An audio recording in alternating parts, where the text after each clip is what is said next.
that somewhere near 2 billion people will be using Android or other sort of Linux kernel-based systems by the end of this year, and yet for that reason we don't have to speculate about questions about empowerment, right? Because if all of the people who are using free software, the stuff that our communities are producing, are using it in Android, they are almost all very systematically using it on devices which do not put them in a position where they even could take advantage of their freedoms to change that software. For practical reasons, some of them more stark than others.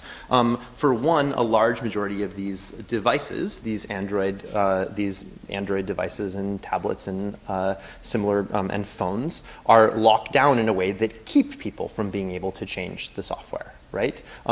Even if you may have access or be able to get access to a large amount of the source code for the software that runs on your device, but good luck trying to, and you may even be able to change it, but once you have it, good luck putting it on the device. But of course, if all you have is this device, which is of course the majority of these people who have these phones, they don't have computers. They're in a worse position because of course in order to change the software, if you walk into a Google office or a place where people are doing Android development, you'll see not a bunch of people sitting around on phones, but a bunch of people sitting around in front of laptops, right?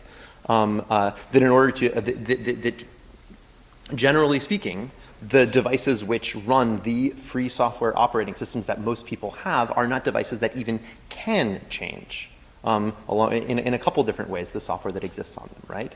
I know that the vast majority of these people are not empowered in terms of the way in which we talk about empowerment because they can't be. We see similar sorts of things in places where the data is a little bit better. So again, remember Wikipedia data is relatively is much better. We see that over this period in which Wikipedia has grown, has essentially doubled in terms of its readership size from somewhere around 200 million unique viewers per month to somewhere in the order of 500 million. We see that the readership, the editorship, which has been more or less constant over this period, has shrunk.